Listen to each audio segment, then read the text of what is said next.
Olá, boa tarde a todos. Sejam todos muito bem-vindos a mais este evento da Valagro. Ah, Recebemos todos aqui com muita satisfação, estamos muito felizes com a presença de todo mundo aí. Espero que todos estejam bem. Estamos aqui em um webinar muito interessante, onde vamos abordar alguns assuntos relacionados a hortaliças e frutas, ao nosso HF, né? Temos hoje aqui neste bate-papo o senhor Alberto Yoshida. Alberto Yoshida ele foi presidente da Andave, ele trabalha com distribuição há mais de 47 anos dedicado a esse mercado de HF, então traz muita experiência, traz muita vivência e vai contribuir muito aqui com a gente hoje neste bate-papo, né, Alberto? Olá, boa tarde, Vitor Hugo, amigos da Notícias Agrícolas. Para mim, primeiro agradecer a oportunidade de estar aqui com vocês e pelo convite.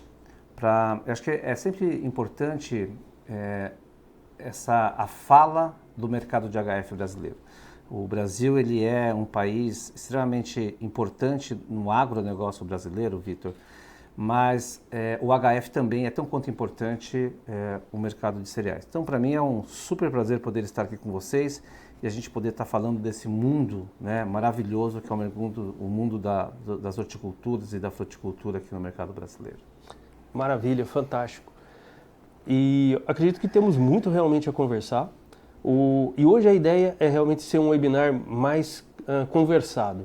Vai ser um bom bate-papo, onde nós convidamos todos a participarem, tanto assistindo quanto enviando as suas questões. Então, por favor, no final das apresentações aqui do nosso bate-papo, a gente vai abrir um espaço para que as perguntas que forem enviadas sejam respondidas ou debatidas entre nós.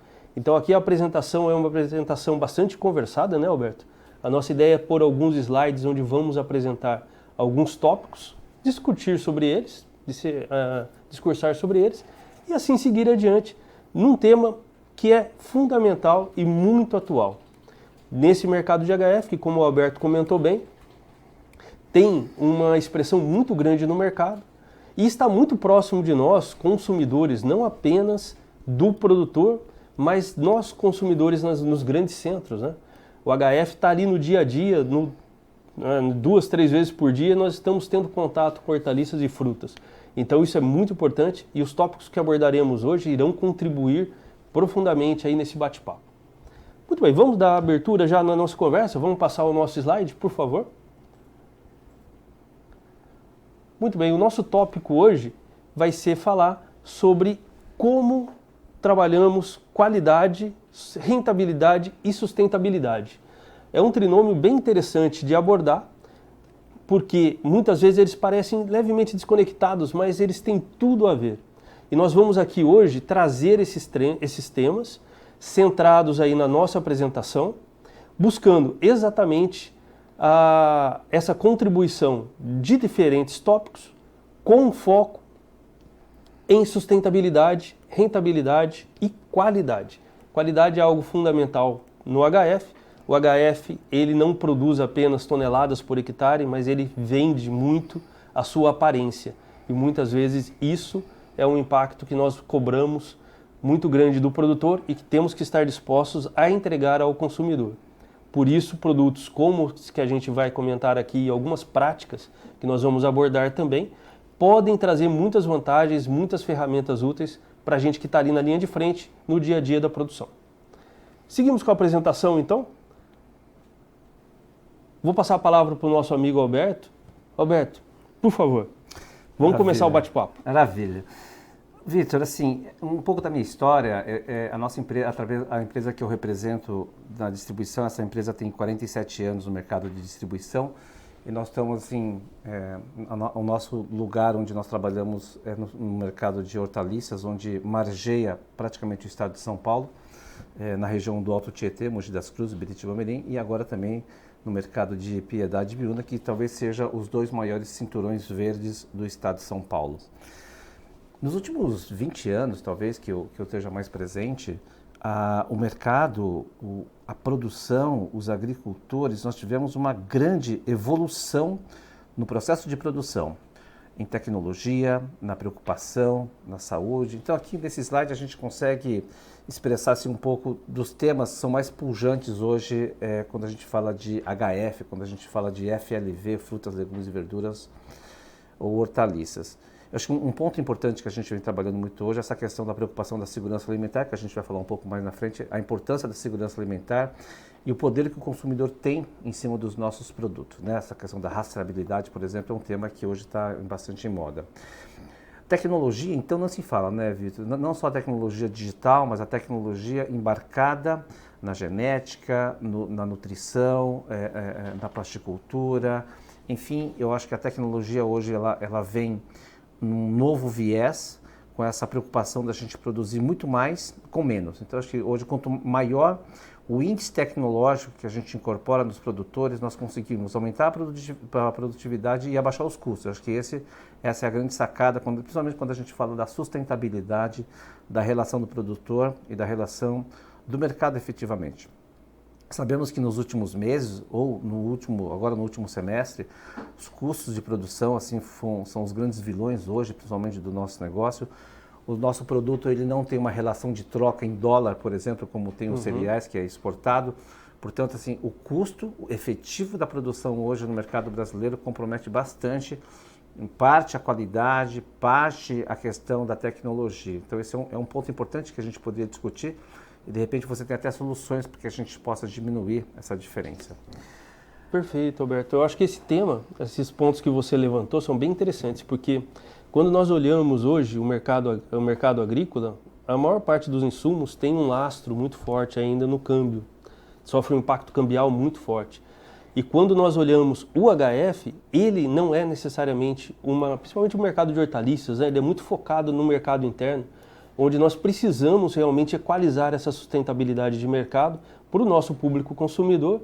E isso passa obrigatoriamente por novas tecnologias que vão ajudar o produtor a fazer a qualidade e a quantidade de alimentos necessários para atender esse público consumidor da maneira mais adequada, no preço mais ajustado.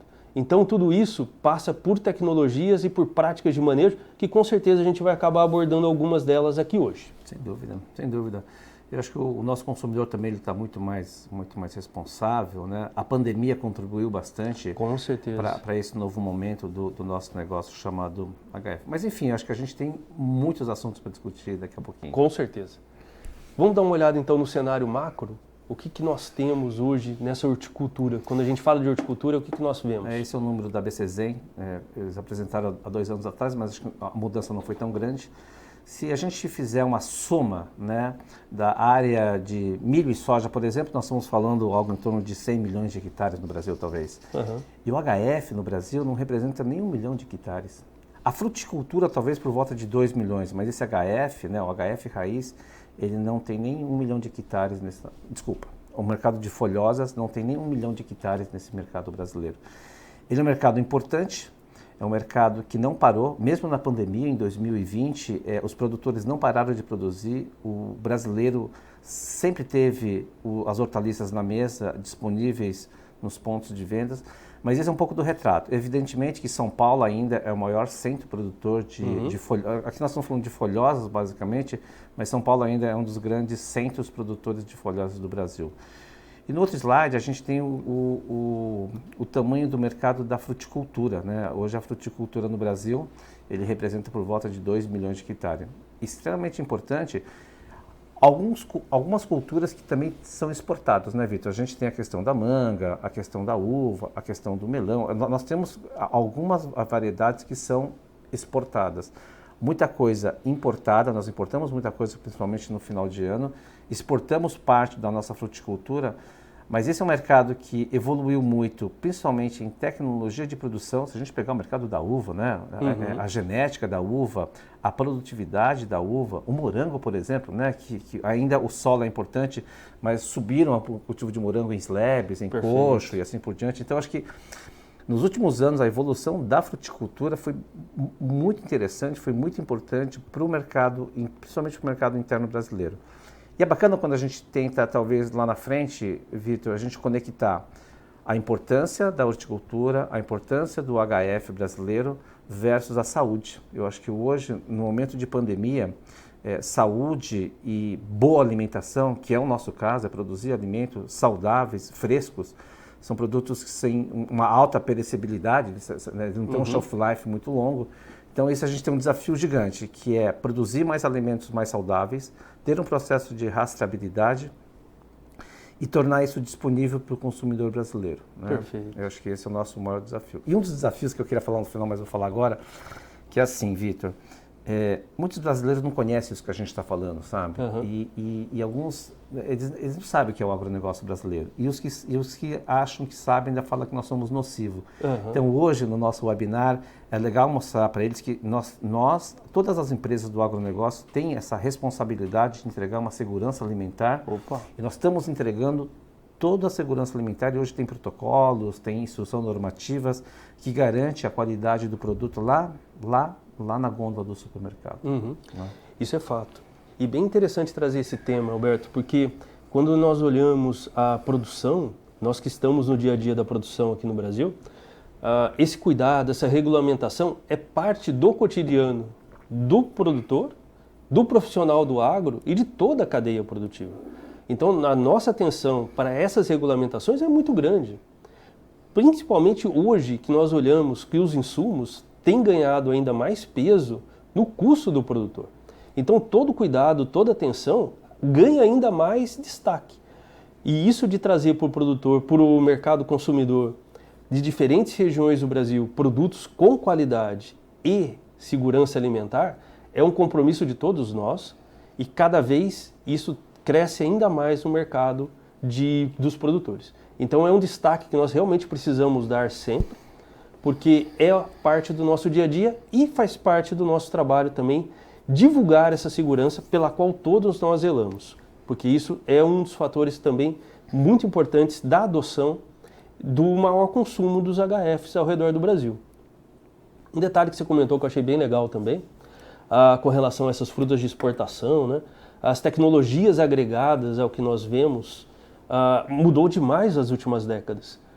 Nós temos uva no Nordeste com produções fantásticas, nós temos manga, temos uma quantidade imensa de frutas hoje que são produzidas só com tecnologias adequadas, porque não seriam viáveis, não seriam possíveis de produzir há algumas décadas atrás.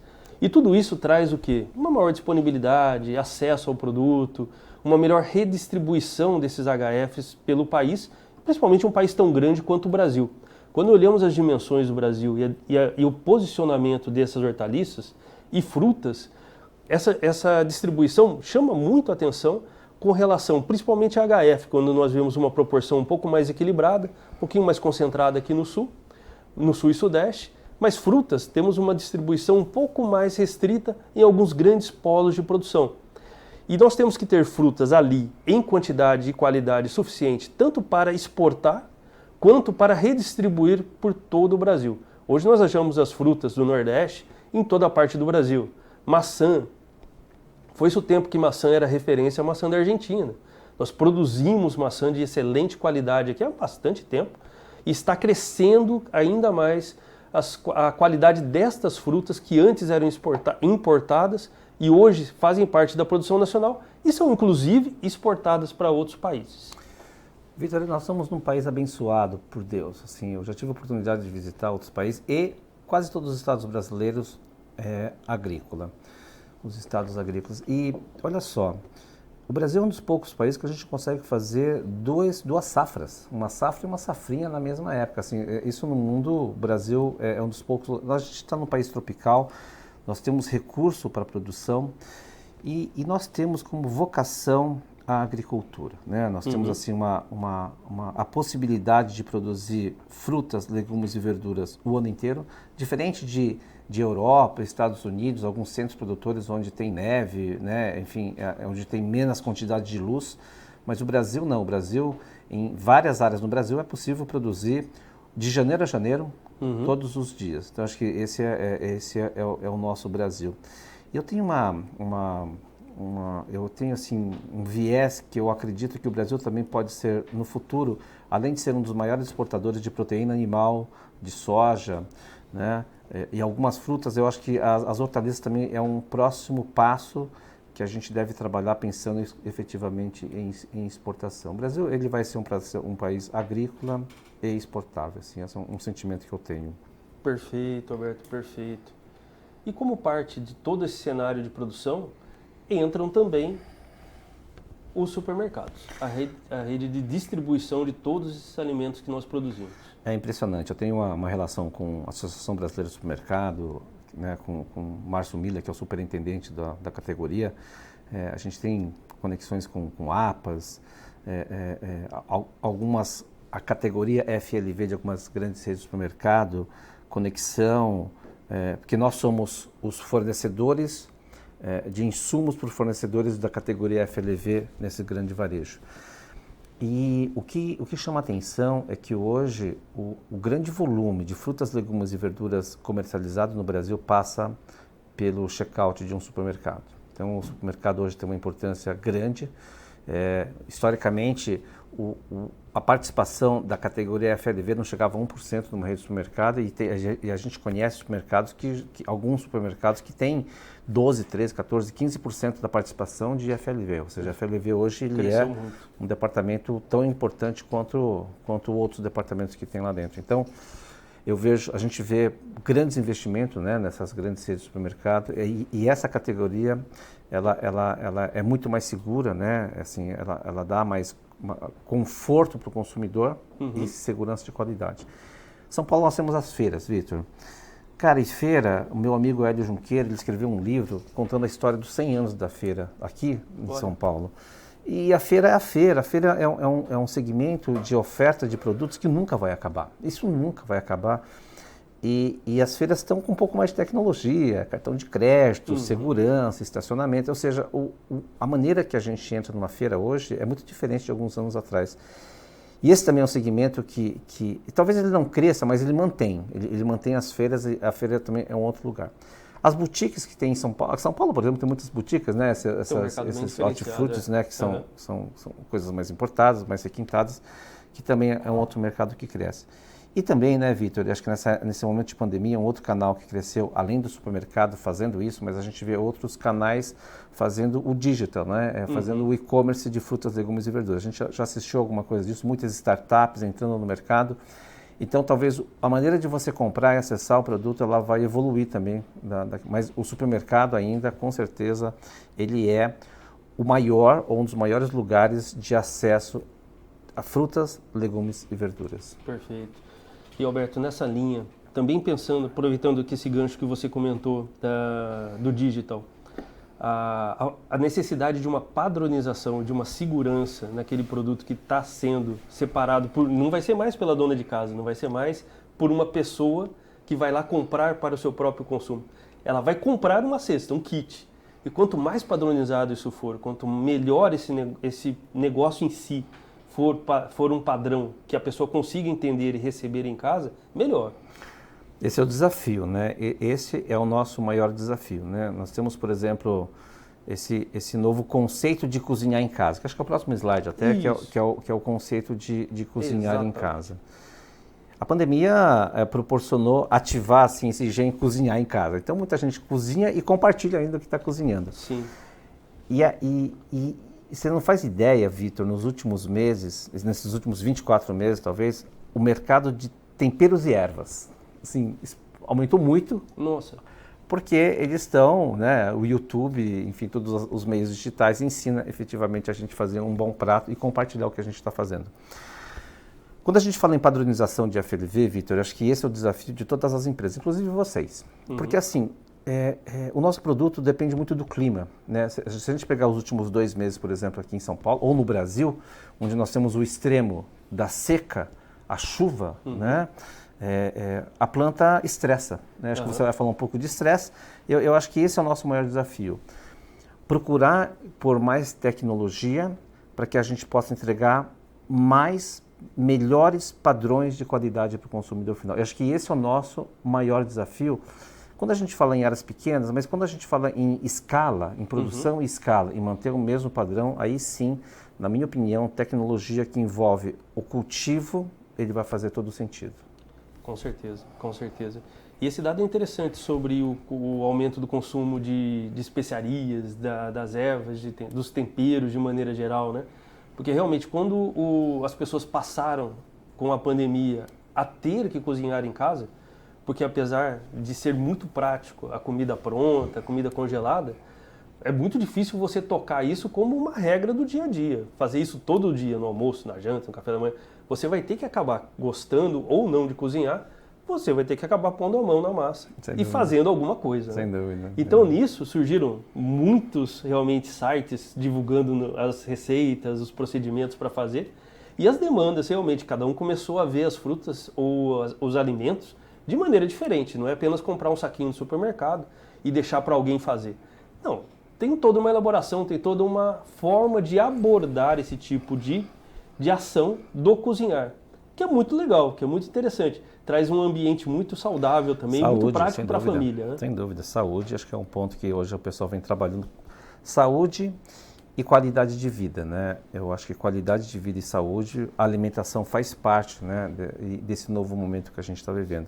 E, de novo, cozinhar em casa, frutas, ele é muito mais econômico, e também extremamente saudável.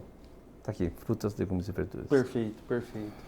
E olhando para isso, e todos esses critérios com relação à padronização e aos desafios que o produtor tem enfrentado com relação à produção, a gente vai tocar agora num assunto importante, que tem a ver com o clima. Quando nós falamos de desafios, alguns deles relacionados à qualidade de frutas e hortaliças, padronização, sustentabilidade, tem a ver com clima. O clima impacta diretamente. Aqui nós trouxemos alguns exemplos relacionados principalmente ao estresse hídrico, à falta de água. Mas como o Alberto mencionou bem, e o Brasil, devido à sua extensão territorial, ele cobre vários tipos diferentes de climas e de desafios, né? E nós vemos tanto o excesso de chuva acontecendo na região norte, nordeste, quanto essa seca que está atingindo as regiões sul, a região sul do Brasil e parte do estado de São Paulo também, causando grande impacto, mesmo para aqueles produtores que já estão com seus sistemas de irrigação instalados. Tecnologia de irrigação é algo que impacta muito, tanto em produtividade quanto em qualidade, mas numa situação de escassez de água, o sistema de irrigação praticamente fica sem uso, ou tem a sua ação muito limitada. Então, trabalhar a fisiologia da planta, trabalhar a nutrição das plantas de uma maneira que ela consiga passar por esses ambientes de estresse, tendo uma perda fisiológica mínima, é um desafio que o produtor tem, é um desafio que as empresas trazem para o mercado, é um problema que todos nós temos que assumir e buscar soluções. E a Valagro, dentro do seu portfólio, aborda isso também de diferentes maneiras, trazendo esse mesmo tripé de qualidade, sustentabilidade e rentabilidade. Porque nós precisamos que tudo isso funcione em equilíbrio para que seja sustentável, para que seja viável. Senão não adianta ter só qualidade e não ser sustentável, não adianta ter sustentabilidade e qualidade e não ter rentabilidade. O sistema roda apoiado nesse tripé. E é nisso que a gente vai se apoiar para conversar um pouco nos próximos slides também. Ô Vitor, e quando você fala em estresse, nós temos também, por exemplo, você falou da seca e você falou da chuva. Nós temos outro fenômeno também que foi a geada o ano passado, por exemplo. Bem lembrado, a geada, bem lembrado. Ela comprometeu grande parte da produção do café no sul de Minas. Nós comprometeu parte da fruticultura brasileira. Com certeza. Fazia tempo que não geava do jeito que geou o ano passado, então a gente tem a seca, nós temos a chuva, nós temos o calor e o frio. Uhum. E o frio e calor são dois fenômenos que nós temos que estudar com um pouco mais de carinho, porque muita genética do HF, da horticultura, ela depende da quantidade de luz ou a quantidade de calor para um bom desenvolvimento, por exemplo, de uma couve-flor. Uhum. Né? São variedades que têm que ter uma quantidade de luz e uma quantidade de frio ou de calor para o bom desenvolvimento. Perfeito. Então, o desafio começa na semente. Então, a gente tem todos esses fenômenos. Eu acho que quando a gente faz uma análise de risco da agricultura, sem dúvida nenhuma, o clima ele é fator crítico de sucesso de um agricultor hoje? Acho que esse é o desafio para ajudar os nossos agricultores. Com certeza, com certeza. E quando nós colocamos essa balança, Alberto, trazendo também esse tema, esses dois itens que você lembrou bem, do calor e do frio, e da geada que aconteceu nesse período, que também veio muito violenta em algumas regiões do Brasil, nós temos aqui problemas cumulativos e que trazem para a planta, mesmo em pequenas intensidades, às vezes perdas de qualidade e de rentabilidade e de produção. A planta com frio insuficiente ou frio excessivo, ela vai ter algum impacto na sua fisiologia e isso diretamente vai impactar a sua qualidade de produção e a quantidade de frutos ou folhas que ela consegue entregar para a comercialização. Nesses pontos, nós temos algumas abordagens. E o Alberto lembrou bem, trazendo esse tema da genética, né? Nós temos a genética desses cultivares sendo trabalhadas há muito tempo e nós temos hoje plantas de alto desempenho. Plantas que têm a capacidade de entregar muito, mas elas, em contrapartida, nos cobram também muito com relação ao manejo e ao nível de cuidado que ela precisa para entregar aquele determinado resultado. Quando o melhorista faz o seu trabalho de desenvolvimento de uma nova cultivar, ele tenta limitar os fatores para que aquela planta expresse todo o potencial genético que ele está buscando. Quando nós levamos essa planta, uma vez que ela já esteja com a variedade definida, ela já tem um padrão comercial já definido, ela chega no campo e enfrenta realidades muito distintas, que variam de produtor para produtor, de região para região, de macro-região para macro-região, e tudo isso vai cobrar algum tipo de pedágio ou vai favorecer essa genética com relação a alguma característica. Por isso que nós costumamos dizer que a qualidade e a produtividade, elas começam pela genética das plantas. A partir da genética das plantas, nós temos um leque bastante grande de alternativas tecnológicas, quer sejam elas nutricionais, fisiológicas ou de bioestimulantes, para trabalhar a resposta dessa planta ao desafio ambiental. Victor, eu acho que a gente tem essa questão da fruticultura e da horticultura no Brasil, a questão da intensidade, né? Talvez a gente consiga produzir mais plantas por metro quadrado e algumas culturas são intensas, é praticamente o ano todo produzindo na mesma área. Isso é fato em várias regiões do Brasil, principalmente nas hortaliças. E um outro ponto também que a gente tem que levar em consideração é a questão do solo, né? Eu acho que o solo também é um fator determinante de tecnologia de produção. Esse estudo científico do solo, a gente tem a questão dos micro-organismos, por exemplo, né, Victor? Acho que esse é um lugar que ela pode ser melhor trabalhada, talvez o equilíbrio, né, do organo e mineral, essas coisas todas, eu acho que faz todo sentido a gente ajudar o produtor. Nessa curva de absorção que você falou do uso matéria genética faz todo sentido. Muitas vezes o potencial de uma semente é de produção de 1 tonelada por semente e ele produz só 400 ou 500 quilos. Então a gente tem assim a possibilidade de entregar maior quantidade, porque a genética, eles investem milhões e milhões de dólares para produzir um material de tomate, por exemplo, né? E para que a gente possa aumentar a produtividade, eu acho que essa interferência da nutrição versus a curva de absorção, né? A curva de absorção do momento certo de colocar os nutrientes no momento certo, isso pode fazer muito sentido e ajudar os nossos agricultores. Eu acho que a soma de cada pedaço do que a gente está falando, eu acho que vem agregar e vem ajudar o nosso produtor, o nosso agricultor. Com certeza. E Alberto, nessa linha, nós precisamos entender exatamente os momentos de encaixe dessas tecnologias, porque elas trazem ganhos qualitativos e cumulativos. Então, usar uma tecnologia no momento certo, para aquele desafio para qual ela foi desenvolvida, ajudando a planta frente a um desafio climático, ambiental ou qualquer outro desafio que esteja servindo como restrição à produção e qualidade, faz muita diferença no dia a dia e na resposta que nós teremos lá no final do ciclo na colheita. Trazendo um pouco aqui para a situação de solo, como o Alberto comentou bem, o solo hoje ele não é mais visto apenas como um suporte ou um local onde a gente trabalha a parte nutricional da planta. Nós precisamos cada vez mais, e isso está mais claro para todos do segmento, trabalhar esse equilíbrio e essa relação que o sistema radicular tem, tanto com a estrutura do solo, quanto com a microbiologia do solo, com a macrobiologia do solo. Essa relação, essa interface entre a planta, sistema radicular e o ambiente aonde essa raiz está interagindo faz muita diferença e cada vez mais tem entregado bons resultados para todos nós que estamos na frente de produção.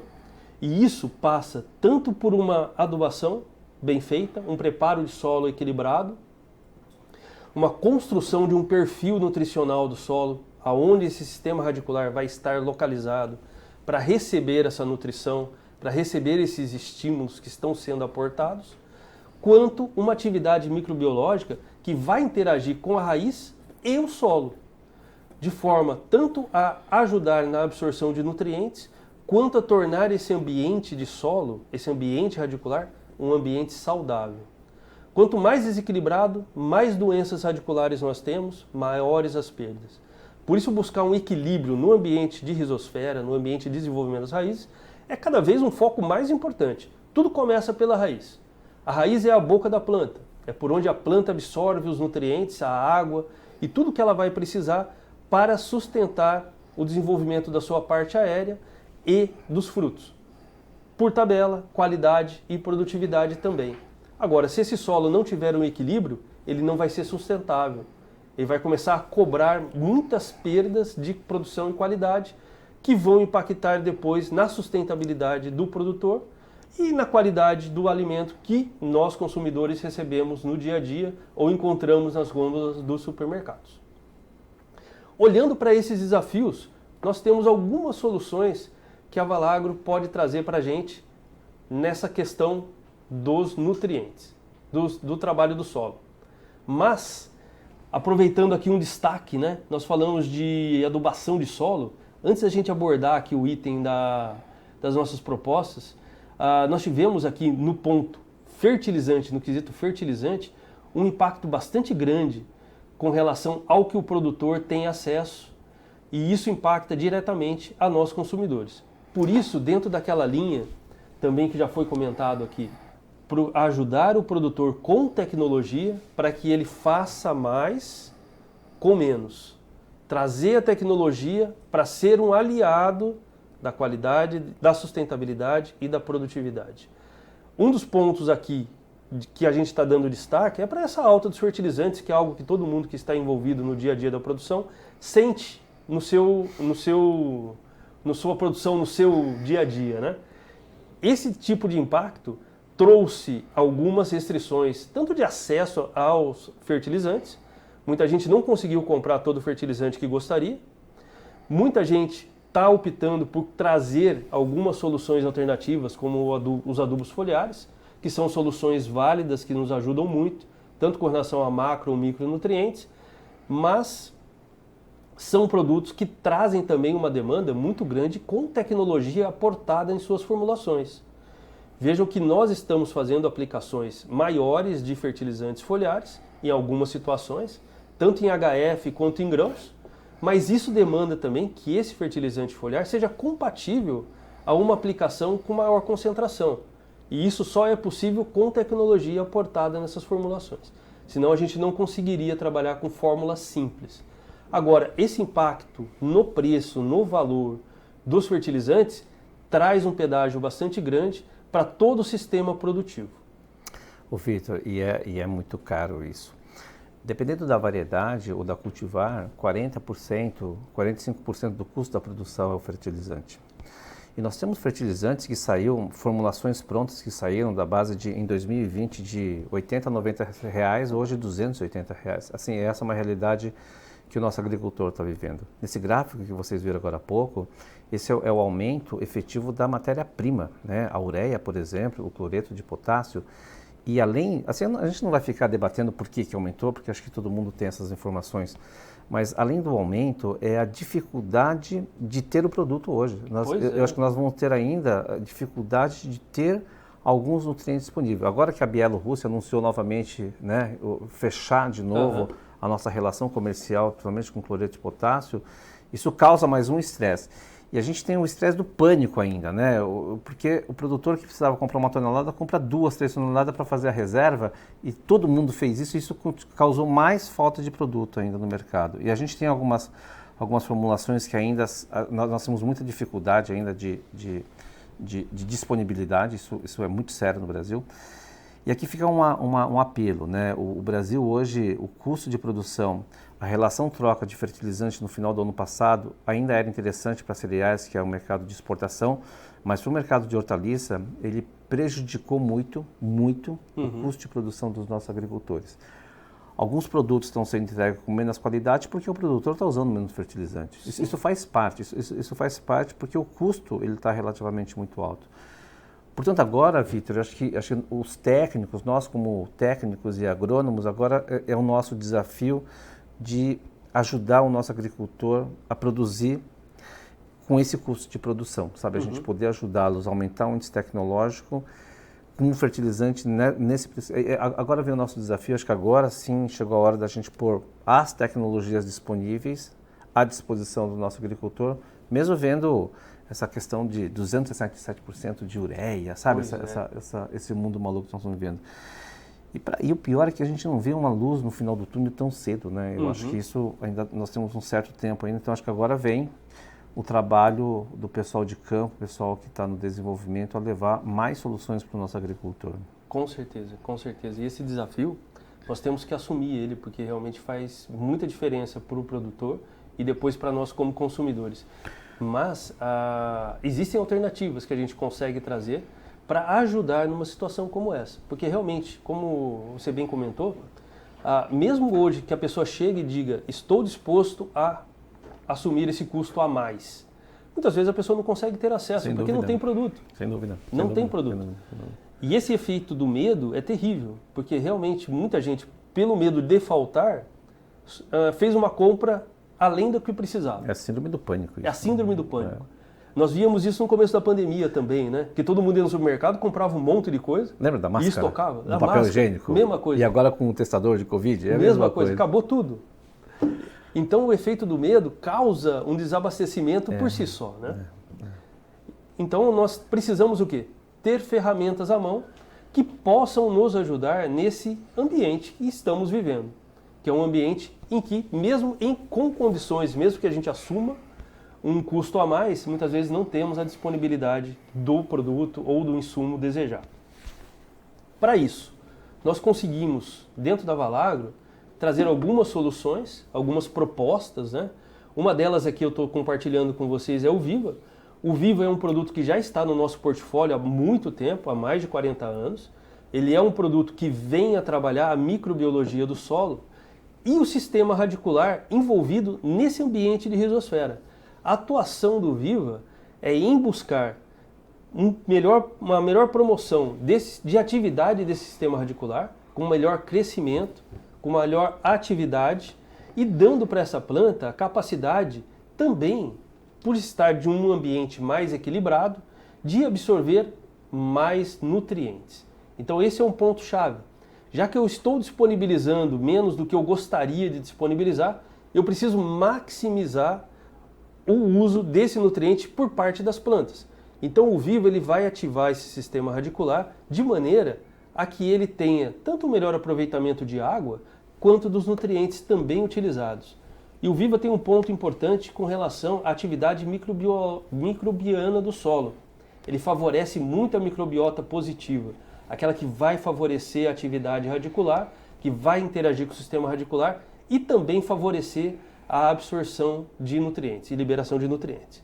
E um outro produto que também faz parte do nosso portfólio, que vem justamente nessa mesma linha que nós estamos dizendo de melhorar o desempenho dos fertilizantes, é o ActWave. O ActWave ele traz na sua formulação uma molécula única, uma molécula exclusiva da Valagro, que é a caidrina. A caidrina ela tem uma função muito importante de ativar a absorção através das bombas protônicas. As bombas protônicas vão trazer mais nutrientes da solução do solo para dentro do sistema radicular e isso vai acabar trazendo ganhos em várias escalas, tanto em nutrição quanto em enchimento de frutos, em pegamento de flores, e isso impacta a planta de maneira completa, de maneira total. Então o ActWave, ele trabalha junto com o Viva direcionado a solo, tanto no sistema de fertirrigação ou no drenche com jato direcionado. E nós temos até alguns posicionamentos também que podem ser feitos em sistemas hidropônicos ou semi-hidropônicos. A ideia dos dois é fazer a maximização dos insumos, principalmente os nutricionais. Dito isso, vamos entrar com esses dois produtos que não trabalham sozinhos, obviamente. Esses dois produtos fazem parte de pacotes tecnológicos. Grandes grupos de tecnologias que associadas estão relacionadas também a ganhos produtivos, ganhos qualitativos e automaticamente nessa busca pela sustentabilidade que nós tanto queremos para os produtores e para o sistema de produção agrícola. Vitor, o produtor tem ferramentas hoje para trabalhar. Nós temos a questão da genética, que a gente comentou agora há pouco. Isso dá um outro webinar aqui. Se a gente for falar desse mundo do substrato, por exemplo, a história do substrato é muito bacana, não é muito antigo. A gente começou com casca de pinos, passamos por uma geração que ainda está, que é a questão das fibras de coco, algumas turfas, agora com as turfas de esfagnos, as turfas de esfagnos claras, letônia. Enfim, hoje o Brasil tem perfeitas condições de ter a tecnologia que está usam na Dinamarca, hoje a gente tem no Brasil. Essa adequação da tecnologia é muito bacana isso. Então, acho que o Brasil hoje tem... O nível de tecnologia de produção do Brasil elevou muito. Assim, nos últimos 10 anos, o Brasil hoje... Toda a tecnologia que a gente tem lá fora em outros países, o Brasil hoje tem disponível. A plasticultura, gente, acho que a plasticultura é um dos segmentos onde foi mais estudado, mais desenvolvido, com muito mais tecnologia. Muitas empresas no mercado brasileiro e as empresas fora do Brasil trazendo qualidade de luz para a planta. Então, o plástico não é só para proteção de chuva. Não é um guarda-chuva. Não é porque Andaluzia não chove, nem Israel chove. Lá tem muito plástico. Então, esse plástico que nós estamos usando é para melhorar a qualidade de luz, para ter uma qualidade de fotossíntese e assim por diante, né? Luz, qualidade de luz. Fertilizantes, a gente nem precisa entrar no quesito, acho que tanto sementes, né, Vitor, e fertilizantes são dois segmentos onde o mundo quer um espaço no Brasil. Então, e hoje no mundo não tem mais empresas ruins. Todas as empresas são muito boas ou são especialistas, então acho que semente e fertilizantes são dois lugares que, assim, o Brasil tem muita oferta de muitas tecnologias, de muitas coisas boas, né? E a irrigação, né? A gente estava falando da irrigação, mas no quesito, né, Vitor, que a gente comentou agora, na qualidade, na eficiência do uso da água. Acho que é essa a grande sacada. Esse paradigma que a gente vive, chuva em excesso nos lugares e seca em outros lugares, pensando a irrigação não entraria em soja, nem em milho, mas se a gente pensar em irrigação localizada para fruticultura, por exemplo, que faz todo sentido, eu acho que essa gestão da boa qualidade da água. Então, acho que a irrigação ele tem uma importante...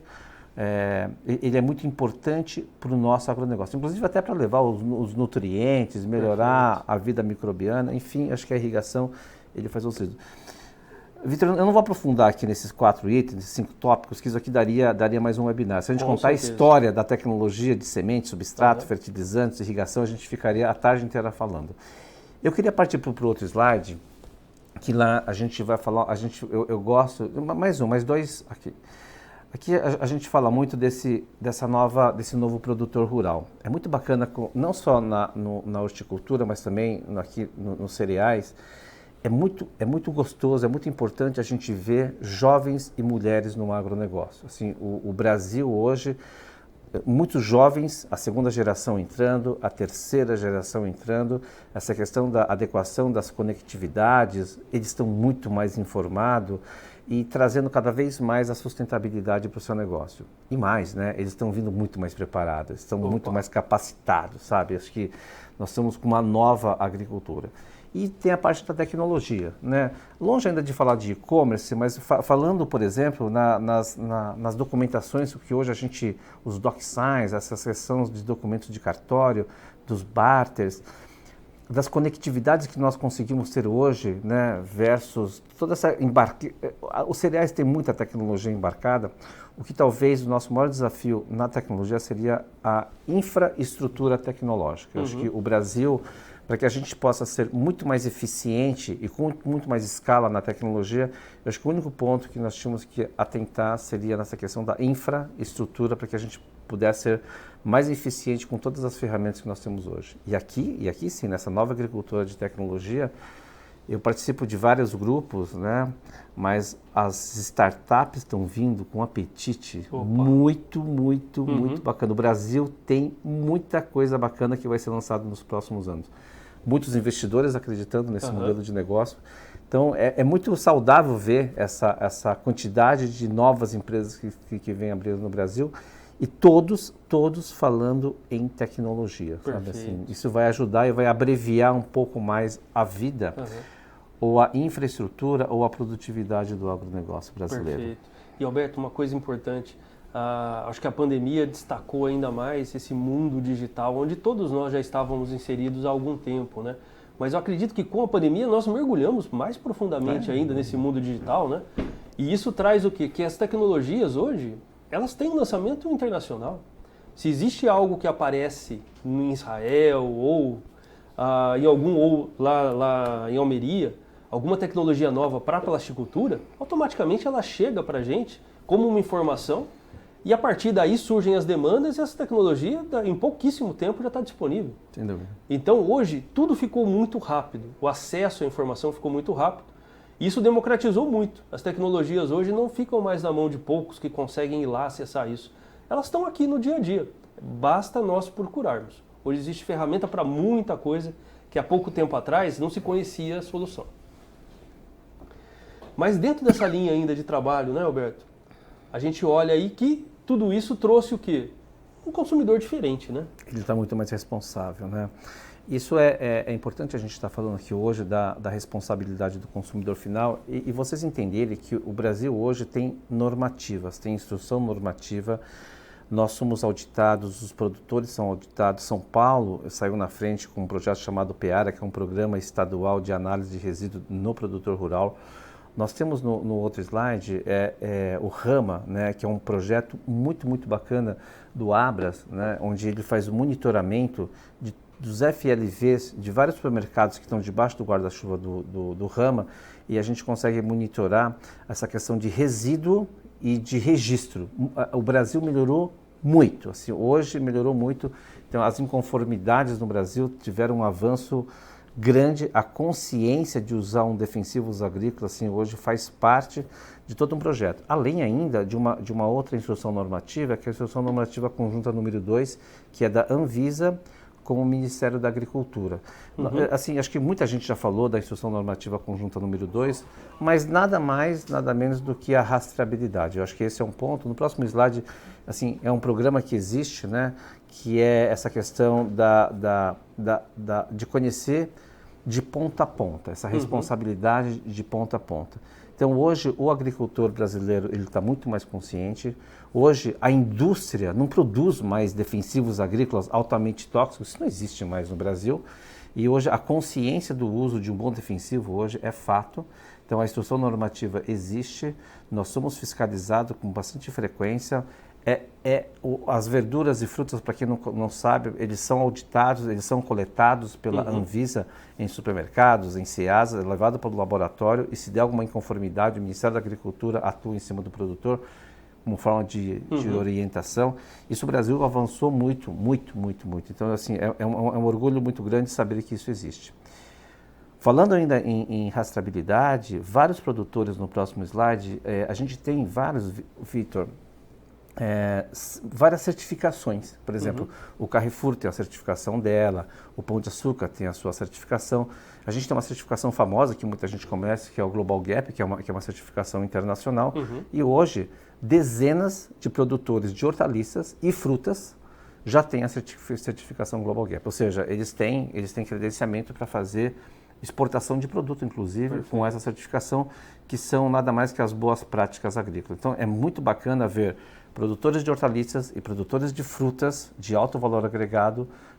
A exportação faz parte do Global Gap, mas internamente no Brasil nós temos vários produtores que têm essa consciência de ter as melhores e as boas práticas agrícolas. Acho que isso é bacana ver isso. O Brasil hoje está num bom momento E a gente acompanha vários produtores desse. Eu acho que esse é um programa que vai contaminar outros agricultores. E todos os produtores que eu vejo que têm o Global Gap, eles são mais sustentáveis. A gestão do negócio dele, o Global permite, o produtor tem que fazer um esforço muito maior para ter uma excelente, além de boas práticas, a gestão da própria propriedade rural. Então, eu acho que nesse ponto, nesses últimos 10 anos, evoluímos demais. Perfeito. Demais. Eu também concordo, Alberto. Eu acho que é bem por aí, porque quando nós olhamos que os consumidores no supermercado buscam por alguns selos de garantia que tragam para eles segurança que aquele alimento foi produzido de uma determinada maneira, isso não serve apenas para o consumidor, isso também agrega muito para o produtor. Sem dúvida. O produtor, ele precisa desses selos também, e não apenas pela metodologia, por acesso a insumos que respeitem determinadas regras, que respeitem exatamente as formas corretas de produzir e de manejar. Mas porque isso também ajuda muito ele no dia a dia. Na gestão. Você lembrou muito bem, essa parte de gestão, foi-se o tempo de tomar nota na cadernetinha, ou de produzir um pé de alface, que o produtor não tinha a menor ideia do custo que aquilo lá estava saindo. Hoje os produtores ganham sustentabilidade respeitando e seguindo esses selos que ajudam tanto o consumidor quanto a toda a cadeia de produção e distribuição. Então são pontos fundamentais para a gente conseguir visualizar a sustentabilidade desse mercado. Sem dúvida. A Valagro faz parte tanto do Global Gap quanto desse outro selo aqui, o Responsible Care. Entre outros selos que a Valagro tem dentro da sua linha de produção, sobre os seus produtos. Tudo buscando o quê? Trazer o melhor possível em tecnologia, em qualidade, em responsabilidade com o consumidor e com o produtor, com o planeta, para que os produtos sejam ofertados e aplicados a campo e tragam isso que a gente fala desde o começo, sustentabilidade, qualidade e rentabilidade para todos os elos da cadeia e para que o sistema funcione da melhor maneira possível, para que aquela genética comprada tenha resultado, para que aquele sistema de irrigação consiga entregar para a planta uma melhor qualidade em distribuição de água e nutrientes e assim por diante. Todo o sistema funcionando junto, seguindo uma única reta, uma única linha de raciocínio, que é a responsabilidade em todos os sentidos. Ô Vitor, só pegando o gancho da responsabilidade que você falou agora, né, Global Gap, Responsible Care, eu acho que também um outro viés que a gente vem trabalhando e o mercado vem aprendendo a usar é essa linha dos produtos biológicos, né? Essa questão, esse viés novo. Eu imagino que o biológico ele não vai substituir toda a proteção de cultivo de uma planta, mas eu acho que essa sinergia entre o químico e o biológico, esse é um trabalho que está sendo desenvolvido e vem crescendo bastante no mercado brasileiro. Opa. Alguns países é possível produzir 100% do controle biológico porque o ambiente também é controlado. O Brasil não é o caso do Brasil, mas hoje quando nós falamos de macrobiologia e de microbiologia, né, assim, esse mundo da macro, esse mundo da microbiologia que vocês estão extremamente envolvidos, o Brasil vem evoluindo demais. Acho que nesses últimos 3 anos o Brasil evoluiu muito. O produtor está aprendendo a interagir com os produtos biológicos e cada vez mais, como é muito difícil ter registro de alguns defensivos agrícolas, o produto biológico começa a fazer sentido, principalmente para algumas horticulturas e fruticulturas, por questão de registro até. Então, com certeza.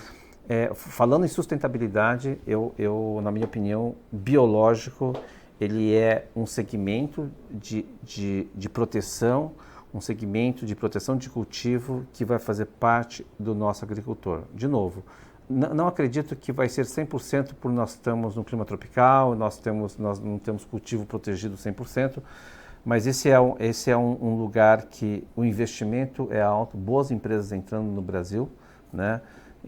E essa sinergia que deve existir, esse aprendizado entre o químico e o biológico. E a microbiologia, além da parte nutricional, né, Vitor? Isso vocês são fera nisso, né? Acho que esse vem um outro lado da microbiologia, que é de melhorar a atividade da nutrição da planta em solo e em folha também, né? Eu acho que esse é um outro ponto, né? Alberto, você falou tudo. Esse trabalho com os biológicos, com os produtos biológicos, está crescendo, vem num crescente há alguns anos já, e tem um horizonte de crescimento muito amplo, em várias vertentes, tanto do controle de pragas e enfermidades, com as vespas, que nem a gente consegue observar aqui nos slides, com o uso de fungos, entomopatogênicos, a gente consegue, através desses produtos biológicos, hoje oferecer soluções que antes eram dadas apenas pelos agroquímicos, pelos defensivos. Esse equilíbrio de trabalho entre os dois ambientes, os agroquímicos e os biológicos, eles vêm a trabalhar em sinergia completa e muito boa, onde um tende a favorecer aos outros.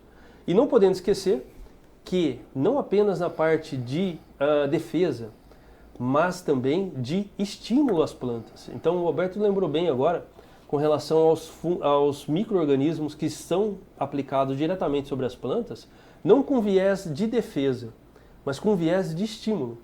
Isso acontece muito no solo, a gente escuta muito, fala-se muito em inoculação no mercado de grãos, mas nós temos micro-organismos que são inoculados, que são colocados no solo, tanto para melhorar a capacidade do sistema radicular, em explorar fósforo, por exemplo, entre outros nutrientes, quanto trabalhar estresse, desenvolvimento radicular, estímulo à formação de novas raízes. Hoje nós temos um portfólio muito grande que está chegando na mão dos produtores nesse trabalho de microbiologia direcionado ao estímulo fisiológico das plantas. Todo esse trabalho ele vem sendo desenvolvido, a Valagro tem um portfólio grande disso, dessa linha ainda fora do Brasil, devemos receber produtos nos próximos anos, mas é algo que vem num crescente muito grande. Dentro desse universo nós ainda trazemos os bioestimulantes ou biofertilizantes, que são produtos que vêm a trabalhar a fisiologia da planta, no caso da Valagro sempre trazendo dentro dos produtos extratos vegetais. A Valagro não trabalha com moléculas sintéticas, hormônios estranhos. A Valagro sempre trabalha com extratos de plantas focalizados, dedicados para uma determinada finalidade. E o nível de tecnologia que nós aportamos nesses produtos permite que a gente dê um objetivo, uma vocação para cada produto que nós ofertamos ao mercado. E essa é uma palavra muito importante, vocação. Num mercado tão generalista, hoje a Valagro consegue trazer para os produtores produtos vocacionados. Se queremos um produto para estresse, queremos um produto para aquecimento de fruto, eles não são um único produto, eles são produtos distintos. E nós conseguimos, com tecnologia, fazer produtos dedicados para cada objetivo desses. Seguindo com o bate-papo e já caminhando para um final, eu gostaria de falar de um produto aqui, só para a gente exemplificar esse tipo de tecnologia, que é um produto que está sendo lançado, foi lançado ano passado, que chama Talete. O Talete, ele vem trazer ao produtor uma ferramenta muito importante em algo que a gente comentou, Roberto, que é com relação ao uso eficiente da água, ao ganho de eficiência da água. Se todo esse cenário de clima trouxe um aprendizado, é que a água é um insumo. A água tem que ser entendida como um insumo. E é um insumo raro e muitas vezes caro. Ela tem preço. Ela não é um elemento apenas que você disponibiliza para a planta. Ela tem um custo. E esse custo cada vez mais está pesando no nosso bolso. Ou porque falta, ou porque nós estamos com problemas de manejo. E manejar a irrigação não é algo simples, não é apenas ligar a torneira e deixar o solo molhado. Tem todo um processo e uma tecnologia envolvido nisso. E o Talete, ele traz uma possibilidade para nós, no dia a dia, trabalhar as limitações que acontecem não apenas no macro. Falar, olha, eu não consegui irrigar todos os dias que eu precisava. O Talete pode nos ajudar com relação a isso também. Mas ele também traz benefícios para aqueles momentos de estresse, de falta de água que acontecem durante o ciclo, durante os períodos de irrigação.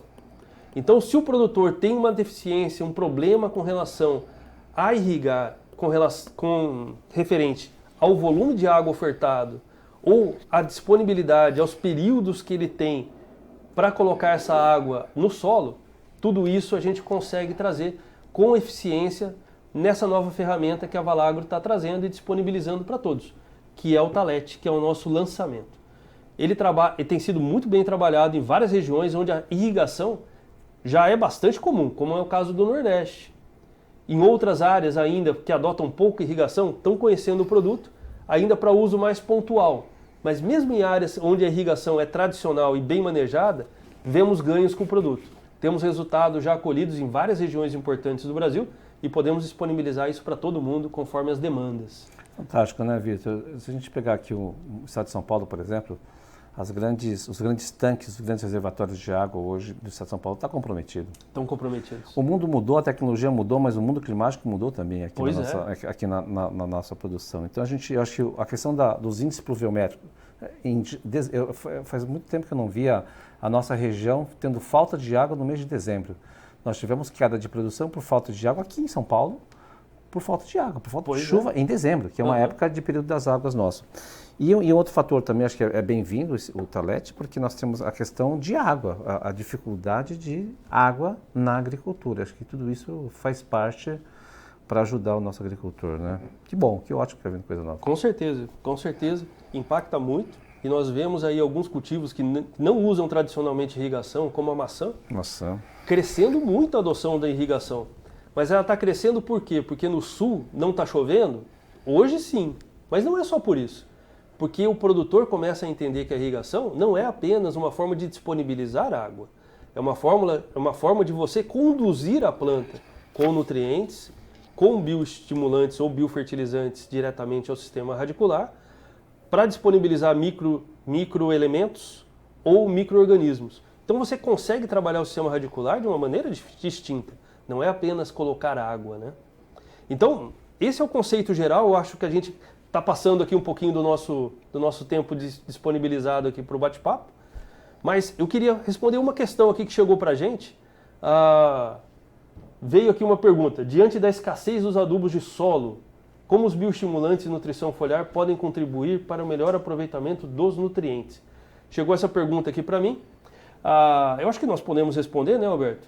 Sem dúvida. São ferramentas que trazem ganhos tanto na atividade do sistema radicular, e isso nós conseguimos agregar, e podemos comprovar isso através de diferentes ensaios. Então você mesmo disponibilizando menos insumo para a planta, você consegue ter um retorno desse insumo investido de maneira mais eficiente e trabalhar o sistema solo-raiz com um estímulo dado por produtos de origem natural, de origem orgânica, como é o caso da maior parte dos produtos da linha da Valagro. E mais uma vez, acho que essa questão dos micro-organismos, ele vai ajudar, né, Vitor? O solo também, trazer mais uma vez o solo para o equilíbrio. Acho que aí eu gosto muito da palavra equilíbrio em solo. Muitas vezes, adubação, mas acho que agora chegou o momento, está muito caro o adubo, agora tem que parar e pensar cientificamente como que a gente pode produzir mais com menos. Eu acho que esse é o nosso desafio. Produzir mais e com menos. É inviável hoje o preço do fertilizante. Eu sou vendedor de fertilizante, é inviável. Então, acho que esse é o desafio. E tem tecnologia, né, Hoje Vitor? tem. Hoje muita tem. Tecnologia. Hoje a gente não pode dizer que não tem uma solução pronta. Existe. Sem dúvida. Se a gente buscar, se o produtor, se os consultores conversarem, encontra-se sempre algum tipo de caminho, algum tipo de posicionamento. Com certeza. Sem dúvida. Falando de sustentabilidade, né? Acho que esse é o caminho. Esse é o caminho. Pessoal, quero agradecer a todo mundo que está aí assistindo. Chegaram outras perguntas, mas com o adiantado do tempo, a gente vai responder elas na sequência, tá bom? Todas as questões levantadas serão respondidas no decorrer de hoje ou dos próximos dias, tá? E agradecemos muito a presença e a participação de todo mundo. Eu gostaria também de agradecer muito aqui a participação do Alberto. Muito obrigado, Alberto. Sempre bom fazer esses bate-papos contigo.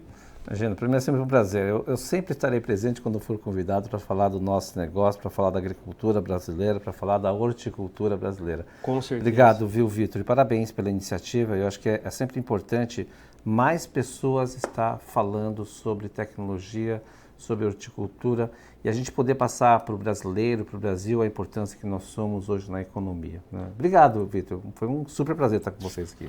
Muito obrigado, Alberto. Muito obrigado a todos. Muita satisfação e até o próximo encontro.